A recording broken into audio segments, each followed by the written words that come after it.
एक लड़की को किडनैप कर लिया जाता है। उसमें से एक जो किडनैपर था ये उस लड़की को जानता था। दूसरा किडनैपर बहुत ही ज्यादा डेंजरस है। उस वजह से इस मूवी में बहुत सारी कॉम्प्लिकेशंस होती है।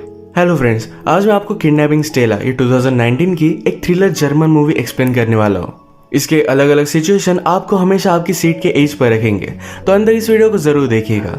अब बिना किसी देरी के एक्सप्लेनेशन स्टार्ट करते हैं। मूवी स्टार्ट होती है और हम दो लोगों को शॉपिंग करता देखते हैं, पर ये शॉपिंग बहुत ही अजीब तरीके से थी। इसमें ड्रिलिंग के सामान थे। एक रूम को साउंड प्रूफ करने के लिए बहुत सारा सामान इन्होंने बाय किया। घर में आने के बाद इन्होंने एक रूम को साउंड प्रूफ क्रिएट कर दिया। उसमें एक बेड भी लगा दिया। जंगल में एक लोकेशन के पास जाकर उसे वो मार्क कर आते हैं। उनके पास एक फैन थी जिसे भी वो फिर से साउंड प्रूफ बनाते हैं। इनके बैग में हम देख सकते हैं कि रस्सी, पट्टी, इस तरीके की चीजें थी। ये दोनों फिर रेडी हुए। अपने वैन में एक जगह पर वो नजर रखते हैं। इन्होंने अपने मास्क वगैरह पहने और एक लड़की जब यहाँ से जा रही थी तो उसे वो किडनैप कर लेते हैं। गाड़ी में ले जाकर उसके हाथ पैर बांध देते हैं। लास्ट सीन्स में हमने इनका जो प्लेस देखा था, जिस रूम को इन्होंने साउंड प्रूफ बनाया, बेड लगाया, इस रूम में उन्होंने इस लड़की को डाल दिया। हैंडकफ्स वगैरह लगाकर इसे वो पूरी तरीके से बांध देते हैं। उन्होंने उसके थोड़े से कपड़े निकाले और उसके फोटो ले लिए। जबरदस्ती उसे दूसरे कपड़े पहना देते हैं। उस बेचारे ने बहुत स्ट्रगल किया पर वो कुछ कर नहीं पाई। इसके बाद रूम में बंद कर वहां से चले गए। एक किडनैपर थोड़ी देर में फिर से उस लड़की के पास है। वो कहता है, तुम्हारे फादर का नंबर और ईमेल मुझे दो, तुम्हारे बदले में हमें बहुत सारे पैसे चाहिए। अगर उन्होंने दे दिए तुम बहुत ही सही सलामत रहोगी। थोड़े टाइम में फिर से अपने घर पहुंच जाओगी। ये ईमेल एड्रेस नंबर लेने के बाद ये दोनों फिर से बाहर आए। इन दो किडनैपर्स में से जिसको ज्यादा एक्सपीरियंस नहीं था उसका नाम था टॉम, और जिसे बहुत सारा एक्सपीरियंस था वो प्रिजन बहुत बार जाकर आया था, इसका नाम था विक। विक टॉम से पूछता है, क्या तुम डर रहे हो? सब कुछ ठीक हो जाएगा। इन्होंने फिर स्टेला का मोबाइल लेकर उसे बंद कर दिया। स्टेला के फादर को ईमेल भेजते हैं जिसमें $2 मिलियन उन्होंने मांगे हुए थे। नेक्स्ट सीन में हम देखते हैं टॉम स्टेला के पास आया था।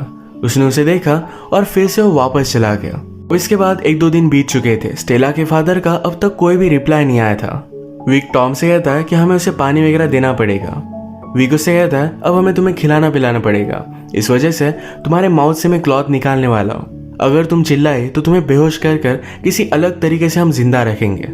वैसे भी तुम्हारी चीख किसी को भी सुनाई नहीं देगी। ये पूरा रूम साउंड प्रूफ है। स्टेला ने इसके लिए नॉड किया। जब उसके माउथ से पट्टी निकाली जाती है तो जोर से वो चिल्लाने लग गई थी। फिर से उसका मुंह वो बंद कर देता है। विक ने उसे समझा कि हम 2 ही लोग हैं जो तुम्हें हेल्प कर सकते हैं, इसलिए चिल्लाओ मत। फिर उसे पानी वगैरह पिलाता है। कहता है कि अगर तुम्हें टॉयलेट की जरूरत होगी तो 1 नंबर 2 नंबर इस तरीके से हाथ से हमें बोल देना। स्टेला को टॉयलेट करना था तो अपने फिंगर से उसे वो बता देती है।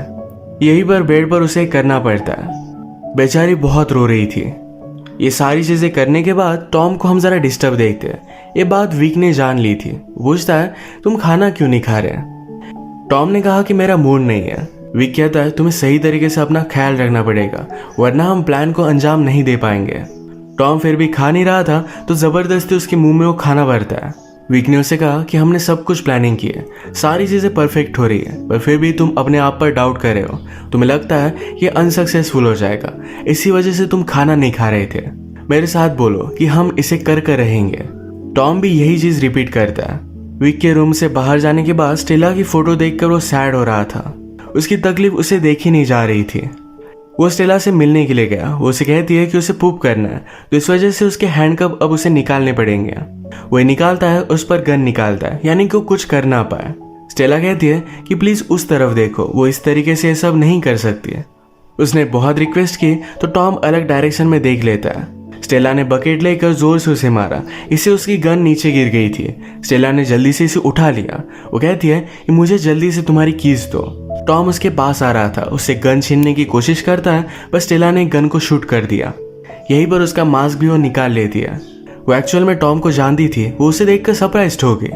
उससे पूछती है कि तुमने ये सब किया क्यों? टॉम कहता है कि तुमने मेरी जिंदगी बर्बाद की है, तुम यहाँ से नहीं जा सकती, तुम्हारी गन मुझे दे दो। स्टेला कहती कि प्लीज रुक जाओ, मुझे तुम्हें कुछ कहना है। पर इससे पहले टॉम ने स्टेला से उसकी गन ले ली। जल्दी से उसे फिर से वो बांध देता है। टॉम ने कहा कि ये सब तुम्हारा ही फॉल्ट है, तुमने मुझे अकेला छोड़ दिया था। उसने वार्न किया कि अगर विक को इसके बारे में पता चला तो हम दोनों को मार डालेगा। थोड़ी देर में विक फिर से वापस आया। अब तक स्टेला के फादर पैसे देने के लिए माने नहीं थे, इस वजह से अब विक के पास एक अलग प्लान था। वो टॉम से कहता है, कल का दिन जरा एग्जॉस्टिंग होगा, इसके लिए हमें रेडी होना पड़ेगा। अगले दिन वो स्टेला के रूम में जाकर कैमरा वगैरह लगा कर आते हैं। विक ने स्टेला से कहा कि अब हम तुम्हें सेडेटिव देंगे, इससे प्रोसेस बहुत ही ईजी हो जाएगा। उनका प्लान था कि वीडियो में लाइव स्टेला का फिंगर कट कर ये वीडियो उसके फादर को भेजेंगे, जिससे वो डर कर इन्हें सारे पैसे दे देंगे। स्टेला जब ये रियलाइज करती है तो बहुत ज्यादा डर जाती है। उसके माउथ से पट्टी निकालने के बाद स्टेला ने कहा, ये फादर मुझे पता है कि हम दोनों बहुत झगड़ते थे, पर प्लीज मुझे बचा लो, मैं प्रेग्नेंट हूँ, प्लीज मुझे बचा लो। ये सुनने के बाद टॉम विक से कहता है कि वीडियो बहुत ही अच्छी बन गई है, अब उसका फिंगर कट करने की हमें कोई भी जरूरत नहीं है। टॉम ने स्टेला को बार बार बचा लिया। अगले दिन स्टेला को फीड करने के लिए दोनों फिर से वहां आए। विक उसे फीड कर रहा था तो स्टेला कहती है कि मुझे उस दूसरे से खाना खाना है। विक इसकी बात मानता नहीं है।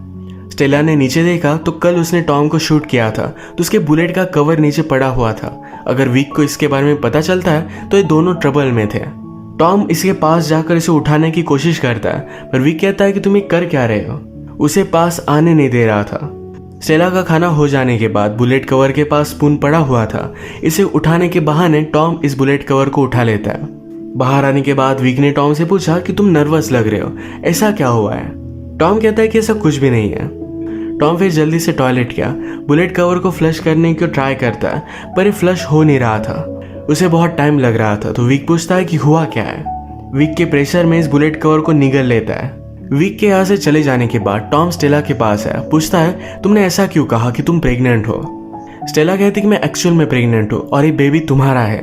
वो उसकी बात मान नहीं रहा था तो स्टेला ने कहा कि मेरे पास आओ, मेरे पेट को फील करो। ये फील करके टॉम ने उसे पूछा कि तुमने मुझे इसके बारे में बताया क्यों नहीं। स्टेला कहती कि कभी भी तुम डिपेंडेबल नहीं थे, जब भी तुम्हारी जरूरत हो तो तुम भाग जाते थे। तुम्हारे जेल में जाने के बाद मुझे पता चला कि मैं प्रेग्नेंट हूँ। मुझे लगा कि इस बेबी को तुम्हारे साये से दूर रखना ही सही बात होगी। स्टेला पूछती कि तुमने मुझे ही क्यों चूज किया था। टॉम कहता है कि मैं और मेरा पार्टनर जेल में मिले थे, हमने वहीं पर किडनैपिंग की प्लानिंग की थी और मैंने ही तुम्हारा नाम सजेस्ट किया था। मैं तुम पर बहुत ज्यादा गुस्सा था, तुम जेल में मुझे एक बार भी मिलने के लिए नहीं आई, बिना कुछ बताए मेरे लाइफ से चली गई। अब मुझसे तुम झूठ भी कह रही हो। स्टेला कहती कि मेरे मोबाइल में देखो, उसमें रिपोर्ट है।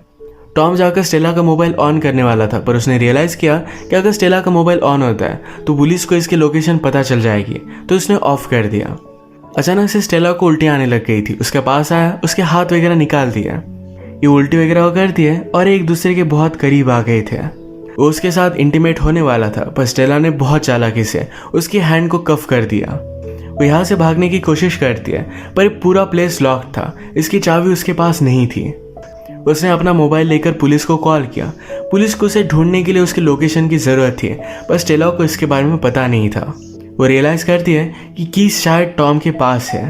टॉम से कीज नीचे गिर गई थी, वो इसे पाने की कोशिश कर रहा था। ये स्टेला ने देखा और फोन कट कर कर उसके पास पहुंच रही थी। टॉम अपनी हथकड़ियों से निकलने की बहुत कोशिश करता है, ये निकल भी रही थी। स्टेला जब कीज लेने के लिए उसके पास आई तो जल्दी से हैंडकफ से निकलकर उसके मुंह पर वो जोर से मारता है। इससे वो बेहोश हो गई थी। उसे फिर से उसने बांध दिया। स्टेला को मारने के बाद टॉम को बुरा लगता है। आज जब विक घर पर आया तो कहता है कि स्टेला के फादर अब पैसे देने वाले हैं, अब हमें सिर्फ एक काम है, कल हम जाएंगे और पैसे लेकर आएंगे। ये दोनों आज बहुत ही खुश थे। पैसे लेकर क्या करेंगे इसकी प्लानिंग बनाने लग जाते हैं। अगले दिन विक ने टॉम से कहा कि जाकर गाड़ी को तुम रेडी करो। वो स्टेला को लेने के लिए आया। उसके हैंडकफ्स वगैरह निकाले, तभी वो स्टेला के पास मोबाइल नोटिस करता है, ये अब ऑन था। उसने हिस्ट्री देखी तो पुलिस को कॉल किया क्या है। ये सारी चीजें वो फिगर आउट नहीं कर पाता कि स्टेला के पास मोबाइल आया कैसे, वो यहाँ से निकली कैसे थी। स्टेला के पास मोबाइल एक ही केस में आ सकता है, जब टॉम ने उसे दिया, पर वो फिगर आउट नहीं कर पाता कि टॉम ने ऐसा किया क्यों होगा। विक ने स्टेला को बहुत मारा, जो भी हुआ था ये सब कुछ सच सच स्टेला उसे बता देती है। इस स्टोरी को कंफर्म करने के लिए स्टेला ने टॉम पर जो गोली चलाई थी ये वॉल्स में विक को मिल जाती है। इसी के पैरेलल में हम देखते हैं कि टॉम जब गाड़ी को रेडी कर रहा था तो स्टेला के सामने उसके प्रेगनेंसी की टेस्ट उसे मिली। इस रिपोर्ट से वो कंफर्म हो गया था कि स्टेला एक्चुअल में प्रेग्नेंट है। उसे अब तक सारी चीजें झूठ लग रही थी। ये जानने के बाद वो और भी ज्यादा कंफ्यूज हो गया कि अब उसे करना क्या चाहिए। स्टेला को फिर से बांधकर विक टॉम से पूछता है, मुझे एक बात बताओ, तुमने उसे चूज क्यों किया था। टॉम कहता है कि रीच थी और हम दोनों ने मिलकर चूज किया था, मैंने सिर्फ तुम्हें उसकी इमेज दिखाई थी। विक ने टॉम से कहा, हमें एक दूसरे के साथ ऑनेस्ट होना चाहिए, हम कोई भी चीज एक दूसरे से छिपाएंगे नहीं। टॉम भी इसके लिए हाँ कहता है। विक को पता था कि वो टॉम पर ट्रस्ट नहीं कर सकता। ये दोनों फिर स्टेला के पास आए, उसे बेहोश कर गाड़ी में रखकर एक लोकेशन पर लेकर आते हैं। नदी के पास एक घर में उन्होंने इसे बंद कर दिया था। इनका प्रीवियसली प्लान था कि जब स्टेला को होश आएगा तो उसके पास चाबी होगी, वो अपने आप को खोलकर यहाँ से चली जाएगी। पर अब विक ने प्लान चेंज कर दिया था। वो कहता है अब हमारे पास चाबी होगी और तुम मेरे साथ चल रहे हो। टॉम जरा वरीड हो जाता है, पर विक को शक ना जा पाए, इस वजह से उसे उसके साथ जाना पड़ा। ये जब अपने तय किए हुए लोकेशन पर आए तो वहां पर कोई भी नहीं था। आसपास कहीं भी पैसे दिख नहीं रहे थे। टॉम ने कहा कि शायद हमें फ्रेम किया जा रहा है, पर विक कहता है कि ऐसा कुछ भी नहीं है, मैंने पहले ही लोकेशन चेंज कर दी थी। मुझे तुम्हारे और स्टेला के बारे में सब कुछ पता है, मैंने तुम्हें पहले ही जांच दिया था। तुम अगर मुझे ऑनेस्टली सब कुछ बता देते तो तुम बच जाते। अब स्टेला और इसके बच्चे को मैं मार दूंगा और इसकी जिम्मेदार तुम हो। विक टॉम को शूट करने ही वाला था, पर टॉम ने उस पर हमला कर वहां से वो भाग जाता है। भागते भागते विक ने दूर से उस पर गोली चलाई। वो हर्ट हो गया था, पर फिर भी जल्दी से यहाँ से भाग जाता है। विक ने फिर जो अलग लोकेशन सिलेक्ट की थी वहां से पैसे वो लेकर आता है। उसका प्लान सक्सेसफुल हो चुका था। रात में वो स्टेला को मारने के लिए आया। उसे कहता है मैं तुम्हें एक मेडिसिन दूंगा जिससे तुम्हारी डेथ होगी पर तुम कुछ भी फील नहीं करोगी। उसे देने ही वाला था, पर पीछे से आकर टॉम ने उस पर हमला कर दिया। वो जख्मी था, पर स्टेला को बचाने के लिए यहाँ पर आ गया था। विक के पास गन थी तो फिर से उस सिचुएशन को कंट्रोल कर लेता है। टॉम को और एक गोली मारता है। वो टॉम से कहता है कि तुमने सारी चीजें बर्बाद कर दी। उसे फाइनल गोली वो मारने वाला था, तभी स्टेला ने उसके पैर पर मारकर उसे नीचे गिरा दिया। विक की गन टॉम ने उठा ली और उसे शूट कर मार देता है। टॉम इंजोर्ड था, इस वजह से बेहोश हो गया। स्टेला की कफ्स की कीज विक के पास थी। टॉम ने बहुत स्ट्रगल किया और फाइनली उसे वो दे देता है। स्टेला ने अपने आप को छुड़वा लिया, पर टॉम की अब डेथ हो चुकी थी। वो बाहर आई, गाड़ी में बैठी तो उसे सारे पैसे मिल जाते हैं। स्टेला की अपने फादर के साथ बनती नहीं थी।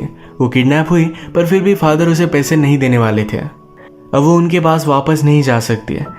ये पैसे लेकर वो एक न्यू स्टार्ट करती है। इसी के साथ इस मूवी का एंड हो जाता है।